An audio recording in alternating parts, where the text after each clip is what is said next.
first of all, good evening everyone here. Thank you so much for inviting me. First of all, I want to, for people who have not read the book or don't know about my son's cancer, I'll give you a bit of a lowdown on what happened in 2014. My son was at that time 3 years, 10 months, and he was diagnosed with a condition called Wilms tumor. It's a very rare case of kidney cancer. It happens to a very small percentage of kids worldwide. And my son happened to be part of that unfortunate percentage of kids. This discovery of this cancer, the first very bizarre symptoms were over a very usual brunch at a 5-star restaurant in Mumbai when we had come back from a New Year trip in January. And there was no accompanying fever, there was no vomiting, there was no discomfort that my son had. He was extremely, he's a very, very positive, very, very energetic kid. And that day he happened to pass blood in his urine. And we as parents obviously freaked out. We took him to the nearest hospital. That's where we all get treated. That's in Khar, Hinduja.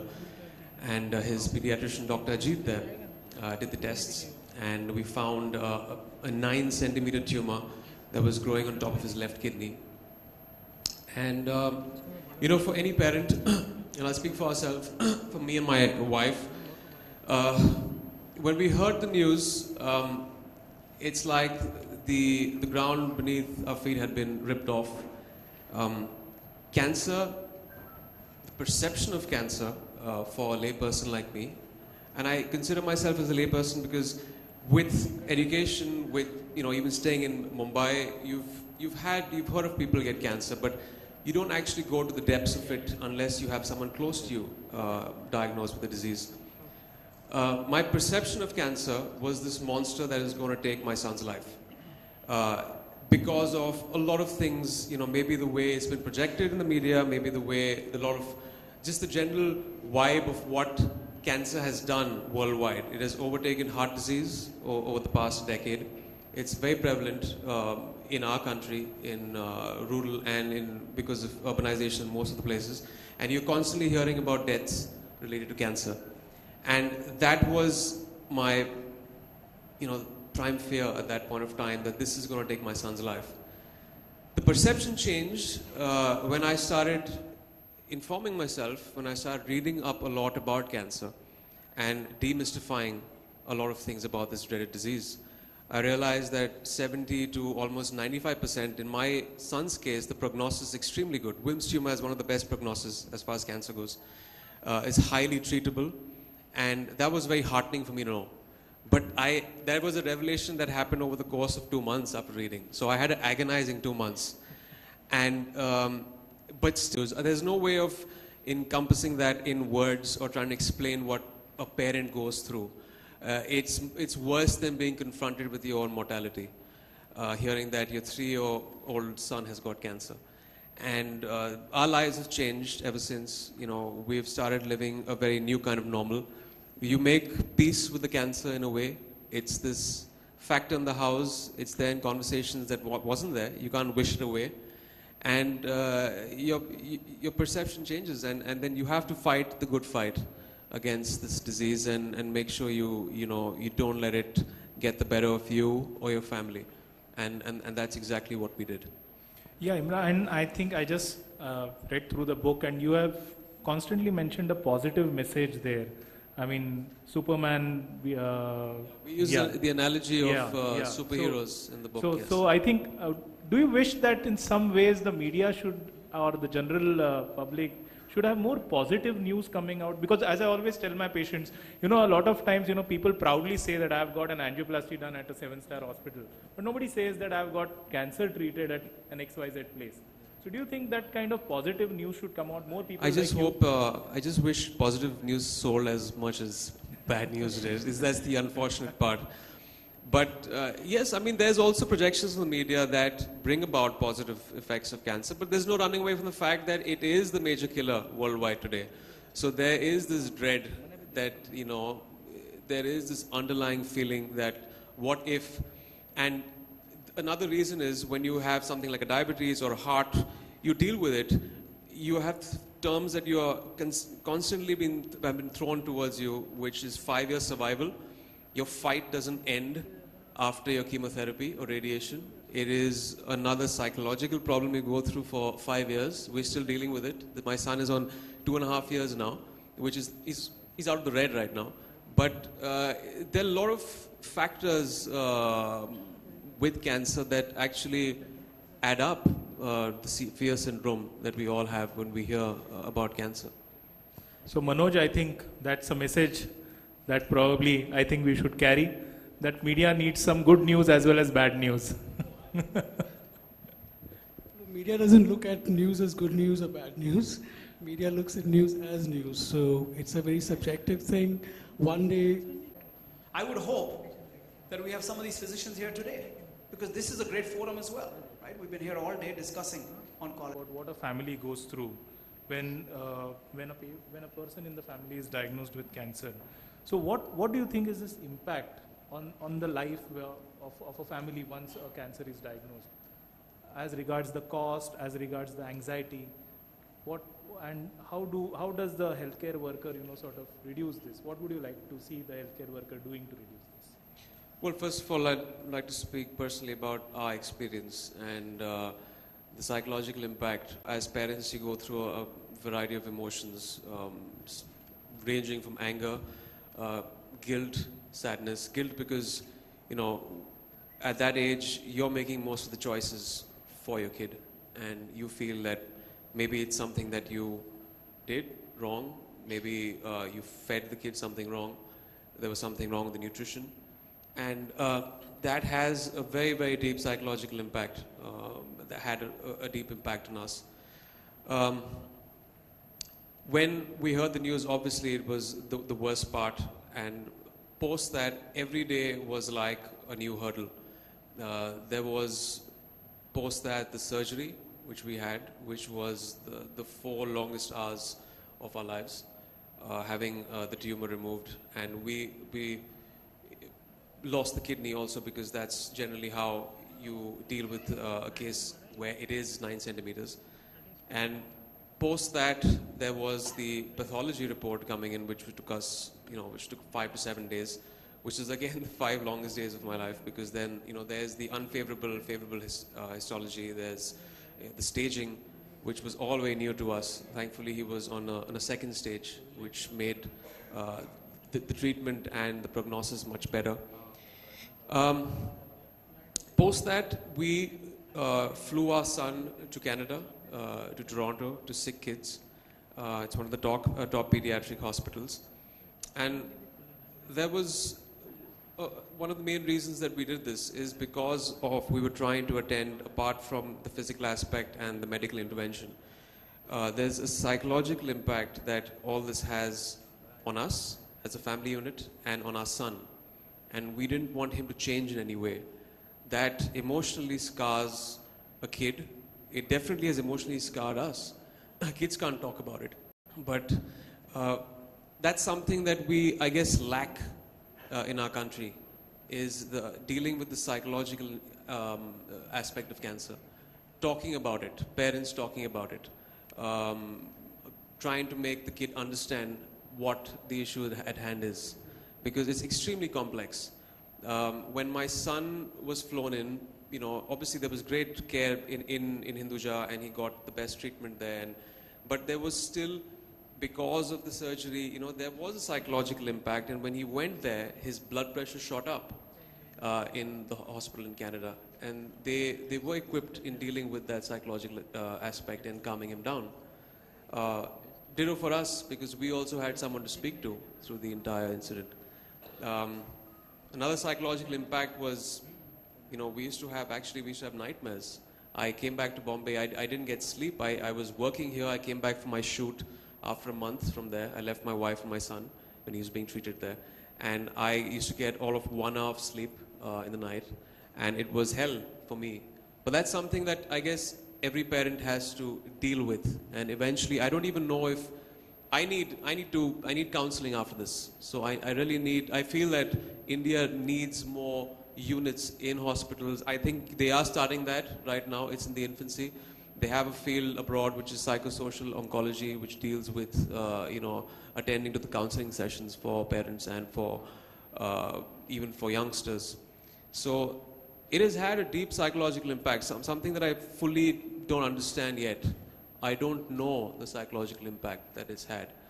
And as far as the cost goes, of course, my family could deal with it, but there is this huge problem, surmounting problem that you see in real India, in rural India, because I've got so much of fan mail on Twitter and on my mail after the book was written, that generally the cases are, there's a late diagnosis, there's no awareness there, there's illiteracy, they don't understand what cancer is, there's social stigmas there, and when they find the cancer, it is so expensive that it's untreatable, and they can't do it at that income group. But now I believe there's metronomics, which has started off in India, which is again making it extremely approachable. A few hundred rupees for a treatment in an entire month, which is a paradigm shift, and I think it's really set the standard for India and the costing here. But yeah, costing is again a key issue for that income group, which needs to be attended to. Yeah, definitely. I think psychological impact is something that we often discount as doctors. I mean, as doctors, we tend to concentrate on the disease. We tend to concentrate on curing the patient physically. So holistic care is something that is required, and taking inspiration from what TMH has. TMH does have a good apparatus as far as support is concerned, setting up cancer care groups, and that is what we have replicated in Fortis Mulund. Dr. Badwe sir, do you think we should have more of these counselors take up these messages? When they take up ads, for example, now we are seeing, I'm sorry for being blunt, but pan masala, which is supposed to be as dangerous as... Somebody takes upon himself to endorse a pan masala. He's definitely being very ignorant. When you face the situation firsthand, you realize that these are the things that you cannot touch, let alone be a role model and promote them on TV and in other media. And, as an actor, you do have a social responsibility, but where does the ignorance, how do you kind of correct that? Because till my son didn't have cancer, I didn't realize most of the hurdles that I had to cross in that situation. There, for example, cancer is a very minuscule percentage is genetic, and I realized that the lifestyle has a huge part to play in cancer and fighting it. So there were two options left to us: either we treat the cancer momentarily, or you nip it in the bud. How do you do that? You get down to actually making, huge lifestyle changes. For example, sleeping, handling stress, your diet. A lot of dietary things that are promoted by celebrities, they still don't know that is harmful. Kerala has started a very good thing, the fat tax, which has been started, which I tweeted yesterday and felt that it should be inculcated in all states. And as far as cigarette smoking, as far as smoking goes, I feel, forget about taxing, it should be banned. We know that back in the 80s and the 70s, there was this huge problem with the tobacco lobby where there was not enough evidence to prove that tobacco was actually causing lung cancer. And this debate went along for the longest time. And I think the last Marlboro ad was promoted in 1990.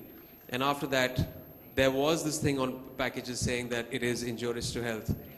Who is going to tell people, the system is not telling people that fast food joints, your burgers, your juices, all that is actually adding up. There are carcinogens out there. Who's going to inform people about all those things? So there's a lot of things that the system needs to put forth and say that these are harmful and this is cancerous. So that is not even there in our consciousness. That is not there in our awareness. Forget about in the rural areas. It's not there in education, educated sections in Mumbai. We don't know about it. After reading up everything, I've stopped sugar completely in my house because just like there was a ban on tobacco, very well soon enough the next decade you're going to know that sugar is one of the most toxic substances. I'd rather have a cigarette than have sugar, refined sugar. So these things need to come out in public domain and people need to know about it, which people unfortunately don't know and celebrities don't know. That's why they go ahead and probably promote a pop soda. I won't do that because I know what it does to the body. I know firsthand from my son's experience and and after reading about all of this. So that's really heartening to hear that. Talking about sugar, last year I had one symposium on sugar symposium for 3 hours. And that was a really revelation that how sugar is talked. 10 years down the line, how do you see India? well, first of all, I wish and hope there are more pediatric facilities here, because as far as when we had researched when my son was being treated, there's a dearth of pediatric doctors in India. Most of the kids are being treated by adult oncologists. So, and like doctor said, there is a pediatric facility coming up in Mumbai and hopefully in other states and other cities, which is very imperative when it comes to treating little kids. And of course, healthcare systems are burdened. I hope there is some kind of provision made to give satisfactory measures, funding to those patients that come from small towns and to support them. The main cause over there for surmounting expenses, like I've heard, is late diagnosis, which when it reaches that stage, it becomes very hard for them to kind of pay up, and then they eventually drop out of treatment. And one thing that I also realized when I went abroad for the treatment of my son, there isn't much emphasis in the medical world on the lifestyle issues of cancer. Everyone is going down the approach of, you got a problem, pop a pill. We have to make sure we educate people and make them aware on how do you address the causative nature of cancer. Why does it happen in the first place?